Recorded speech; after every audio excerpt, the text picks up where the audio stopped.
Redi? Jo, mua më bën vrirë, më bën asnjë pyetje, më thjesht më lëgjë të... Jo, unë po të pyes sa i takon në çështjes që sa është vota e cila jepet në parlament nga forcat e tjera politike, nga Partia Demokratike, opozita tjetër, lidhur me këtë bord, me bordin e paqes për të mbuluar krizat e brendshme. Dje se po ndërpresesh edhe një paradoks i madh Andrea, që pas gjithë asaj lufte në parlament miratohet ligji për bordin e paqes. Prandaj po them. Në mënyrë unanime, pra. Por këtu qartazi kemi të bëjmë, siç e thash në fillim, me nevojën që kanë partitë e vjetra politike për të shpërtuar sistemin drejtësisë, dhe gjithë tema këtu kjo është me pak fjalë. Se si t'ja bëjmë që të nxisim në radhë parë faktorët ndërkombëtar amerikanë. Apo fiton Shqipëria peshë gjeopolitike me këtë hap? Tani të jemi të sinqertë, Shqipëria është një vend i vogël, i cili ndodhet brenda një kontekst të caktuar gjeopolitik, dhe sigurisht qartazi që nuk fiton. Ska një rol më të madh strategjik? Po, edhe që t'i përgjigjemi kësaj pyetje, thash, në radhë parë duhet kuptojmë se si funksionon bordi i paqes, dhe për këtë ka shumë amullithe. Është te dhe paraqartë çfarë detyrimesh dhe përgjegjësisht ka. Si e mendon një gjatësinë e këtij plani? Tani është e vështirë ta parashikoj. Megjithatë, unë do doja shumë që të mos largoheshim nga drejta ndërkombëtare dhe nga Organizata e Kombeve të Bashkuara si epiqendra e diplomacisë globale për 80 vjet pra. Nëse do kishte një analizë paraprake dhe të kishit më shumë kohë, do mendonit për të votuar pra? Nëse do diskutohej gjëra gjatë, nëse do hapi një debat publik në radhë parë, në radhë dytë dhe shumë e rëndësishme, siç e përmenda, edhe me partnerët tanë ndërkombëtar evropian dhe amerikan, në lidhje me gjitha këto që po flasim këtu, atëherë qartazi sigurisht që nuk ka arsye pse të mos ishim projë kësaj gjë, por ama duhet të ekzistojë debati një herë para se të shkohet në një votim unanim siç ndodhi sot. Si forcë politike, zoti Muçi, cilat janë marrëdhëniet e lëvizjes bashkë me ambasadën amerikane? Janë marrëdhënie tejet normale, si me çdo ambasadë tjetër në vendin tonë, aq më të mira janë me ata që ne keni patur kontakte? Po sigurisht kemi patur edhe me gjithë ambasadat tjera. Por takim si ligj vënës në ambasadën amerikane, ke pasur mundësi të shkosh? Që nga momenti që jam zgjedhur në kuvend, jo, nuk kam pas mundësi të shkoj. Por që, nuk jam ftuar. Por që, po sigurisht, në marrëdhëniet tona, sidomos me këta që konsiderojmë tash aleat evropian dhe amerikan, aleat strategjik Shqipërisë, sigurisht që kemi marrëdhënie shumë të mira të shkëlqyera.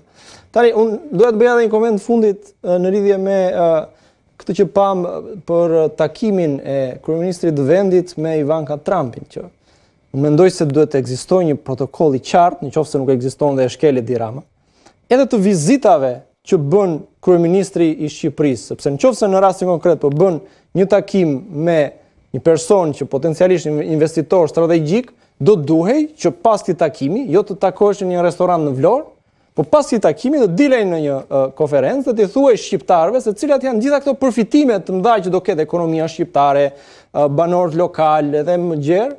Se dhe konë edhe këti projekti i cili është trumbetuar jo pak. Investim pra, dhe problemi për ta mbyllur, problemi i madh që kanë shqiptarë, nuk duhet parë kjo thjesht në terma folklorist që po na marrin amerikanët Sazanin. Jo, problemi që kanë shqiptarët lidhet me një ligj të hartuar nga Edi Rama, që është ligji i investitorëve strategjik, që ka bërë që ndër vite të shpronësohen shqiptarët dhe të formohen këto oazet në cilat mund të qasen vetëm ata që janë super mega të pasur, qofshin këta italian, shqiptar, amerikana, çdo lloj qofshin, dhe janë përjashtuar nga gjitha këto rezortet luksoze, të thash, shqiptari i thjesht.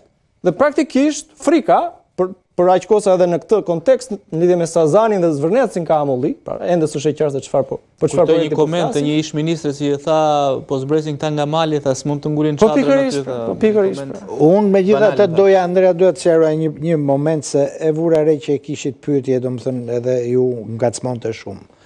Edhe për interesin publik. Nuk ka absolutisht asgjë të keqe që dy forcat politike të cilat mund të jenë që mund të jenë domethënë dhe armike për vdekje politikisht me njëra tjetrën, të kenë një qëndrim përbashkët sa i takon çështjeve të caktuara. Të bëjmë paqe për bordin e paqes. Po nuk është paqe, mëse ne duam ta shikojmë si luftë. Aty ka një kundërshtar politik.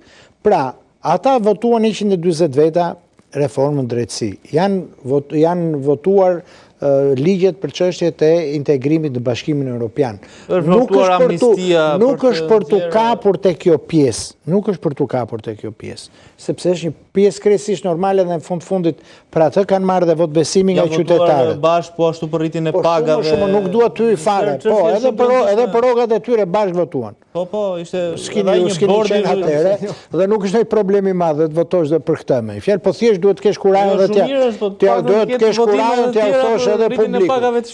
Po pikërisht pra.